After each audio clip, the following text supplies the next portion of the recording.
और इसी बीच बड़ी खबर निकलकर सामने आ रही है। सुप्रीम कोर्ट आज उत्तर प्रदेश सरकार के आदेश को चुनौती देने वाली याचिका पर सुनवाई करेगा, जिसमें कांवड़ यात्रा मार्ग पर सभी खाने पीने की दुकानों और ढाबों को क्यूआर कोड दिखाना अनिवार्य किया गया है। ये क्यूआर कोड स्कैन करने पर दुकान मालिकों के नाम और पहचान का खुलासा करते हैं। याचिका में दावा किया गया है कि यह आदेश सुप्रीम कोर्ट के 22 जुलाई 2024 के उस अंतरिम आदेश का उल्लंघन है, जिसमें यह कहा गया था कि दुकानदारों को अपनी पहचान या कर्मचारियों के नाम प्रदर्शित करने के लिए मजबूर नहीं किया जा सकता है।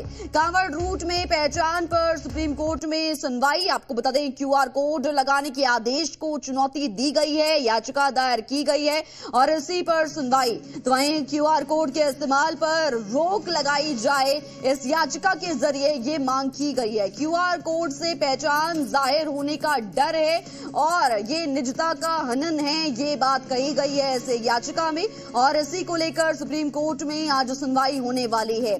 यह बड़ी जानकारी निकलकर सामने आ रही है उत्तर प्रदेश सरकार के फैसले के खिलाफ, जिसमें कहा गया था कि क्यूआर कोड लगाया जाएगा खासतौर पे उन दुकानों के द्वारा जो कांवड़ रूट में पड़ते हैं, ताकि कांवड़ियों को किसी तरह की परेशानी का सामना ना करना पड़े, उन्हें शुद्ध शाकाहारी भोजन मिल सके। अब इसी आदेश के खिलाफ याचिका दायर कर दी गई है। सुप्रीम कोर्ट आज इसके ऊपर सुनवाई करने वाला है। सभी की निगाहें इस पर टिकी रहने वाली हैं। आखिर सुप्रीम कोर्ट क्या आदेश देता है? आपको बता दें, सुप्रीम कोर्ट ने पिछले साल क्यूआर कोड के फैसले पर रोक लगा दी थी और इसी का हवाला देते हुए एक बार फिर से याचिका दायर की गई है। कांवड़ यात्रा की शुरुआत हो चुकी है और जिस तरह से थूक जिहाद के मामले और कई तरह के मामले सामने आए हैं, अब इसी को देखते हुए क्यूआर कोड यहां लगाने का फैसला उत्तर प्रदेश सरकार के द्वारा लिया गया था। तो वहीं इसी बीच हमारे साथ जानकारी के लिए हमारे संवाददाता अरविंद सिंह फोन लाइन पर जुड़ चुके हैं। अरविंद, कितने बजे सुनवाई होने जा रही है और किस किस की ओर से याचिका दायर की गई है?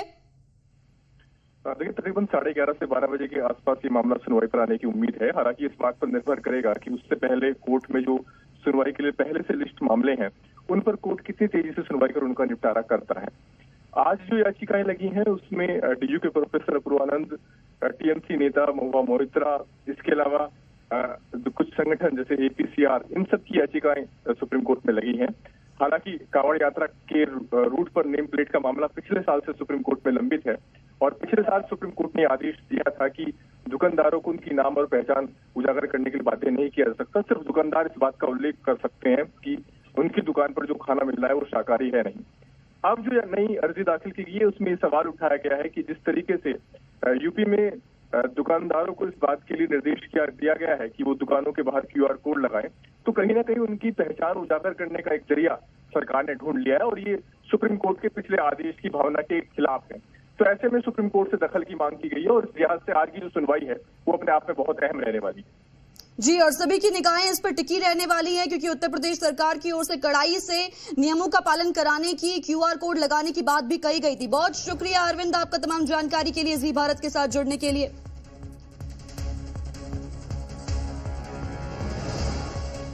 कांवड़ यात्रा के बीच हिंदू नाम और संचालक मुसलमान वाला खेल थमने का नाम नहीं ले रहा है और इसी बीच सोमवार को मुजफ्फरनगर में लकी ढाबा पर जमकर हंगामा देखने को मिला। आरोप था कि कांवड़ियों को क्यूआर कोड स्कैन करने की बात पता चला कि ढाबे का संचालक मुस्लिम है, लेकिन अब इस मामले में नया मोड़ आ गया है। ढाबा संचालक का यह कहना है कि बवाल कांवड़ियों ने नहीं किया था, बल्कि उन लोगों ने किया जिनका मकसद हिंदू मुस्लिम करना था।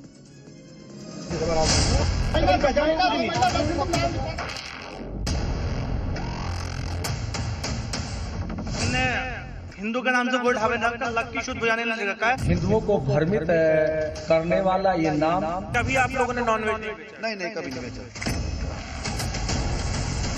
रिजवान लिखा था, लेकिन फिर इसने लकी रख दिया। ढाबे पर कांवड़ियों का हंगामा इसलिए क्योंकि कुछ लोगों ने आरोप ही लगाया कि इसका मालिक मुसलमान है और यहाँ नॉनवेज खाना मिलता है। तस्वीरें मुजफ्फरनगर के न्यू लकी ढाबे की। रविवार को यहाँ कांवड़ियों का एक ग्रुप बस से खाने के लिए उतरा, तभी अचानक हंगामा हुआ। वजह था ढाबे का हिंदू जैसा नाम पर मालिक मुसलमान।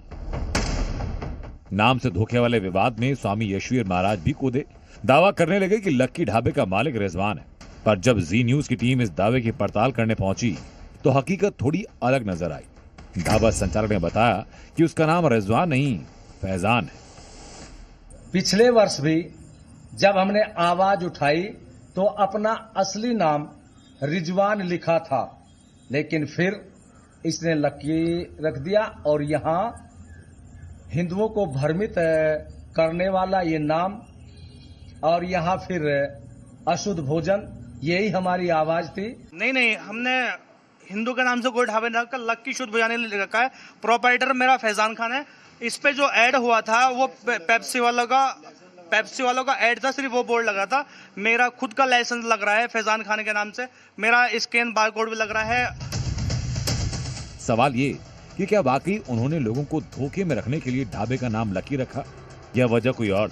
जी न्यूज की टीम ने ढाबे के संचालकों से बात की तो दलील ये दी गई कि इस विवाद से पहले ही नेम प्लेट में सब कुछ साफ लिखा हुआ था और इसी नाम से उनका होटल इस जगह पर सालों से। तो आपके ढाबे का नाम भी लक्की ढाबा है, तो क्या आप लोगों ने नाम नहीं छुपाया है? नहीं जी, नाम नहीं छुपा हमने। हमें 24 साल हो गए यहाँ पे। हमने कभी अपना नाम नहीं छुपा, अपनी पहचान नहीं छुपाई। अगर हम अपनी पहचान छुपाएंगे तो फिर हम क्या कारोबार करेंगे? जब ढाबे के नाम और मालिक की पहचान को लेकर अगर सब कुछ साफ था तो रविवार को हंगामा क्यों हुआ? इस सवाल के जवाब में जो खुलासा ढाबे के मालिक ने किया वो आपको सुनना चाहिए। हमारे जो बोले हैं वो गाड़ी रुकी है, बस रुक के मैंने उनसे बोला है कि मुसलमानों का होटल है। उन्होंने बोला है कोई बात नहीं, मुसलमानों का हमें अपना खाना खाना है और थोड़ा जो कुछ बंदे हैं बाथरूम जाएंगे, लेडीज जाने की कह रही थी। अब वो जो ड्राइवर अपना खाना पीना कह रहा था, अब एक बंदा कहने लगा ये मुसलमानों का ढाबा है। मैंने कहा इनसे पहले ही बोल दिया मुसलमानों का ढाबा है। वो विवाद खड़ा करना चाह रहा था। लकी ढाबा मालिक का आरोप ये कि कांवड़ियों को उकसाने के लिए कुछ लोग बदनीयती के साथ काम कर रहे हैं और सरकार की ओर से बनाए गए सारे नियम मानने के बावजूद कुछ असामाजिक लोग सौहार्द बिगाड़ने की साजिश कर रहे हैं। जी वो जानबूझकर भड़का रहा था उनको, कांवड़ियों को। वो तो कांवड़िया सुलझे हुए थे जो उनके उसके कहे में भड़के नहीं कोशिश। कांवड़ियों की तरफ से कोई कुछ नहीं हुआ? कांवड़ियों की तरफ से कुछ नहीं हुआ, उनका बहुत सहयोग रहा हमारे साथ में। क्योंकि लोग ये भी कह रहे हैं कि कांवड़ियों ने यहाँ पर हंगामा किया, तोड़फोड़ किया। कांवड़ियों ने कोई हंगामे नहीं, कुछ नहीं किया। वो तो चुपचाप अपना आराम से रहते। वो दूसरा बंदा भड़का रहा था उनको। उनके उसके भड़काव में कांवड़िया नहीं है। उन्होंने बहुत सहयोग किया हमारे साथ में। कोई हमारे साथ कोई ऐसी कोई बात नहीं करी, कुछ नहीं करा। सावन महीने में कांवड़ियों की आस्था पर आघात ना हो, इसके लिए उत्तर प्रदेश में कांवड़ रूट के हर ढाबे के लिए साफ नेम प्लेट लगाना जरूरी है। साथ ही फूड सेफ्टी विभाग का QR कोड लगाना भी अनिवार्य है ताकि कांवड़िए कोई भी धोखाधड़ी की शिकायत कर सके। लकी ढाबे के मालिक ने चूंकि इन सारे कायदों का पालन किया, इसलिए वो साजिश का शिकार होने से बच गए। कहीं ना कहीं असामाजिक तत्व लोगों को बिगाड़ने की कोशिश करते हैं, सामाजिक जो सौहार्द है उसे बिगाड़ने की कोशिश करते हैं। उसी के तहत ये मामला कल सामने आया। राजू राज, जी मीडिया, मुजफ्फरनगर।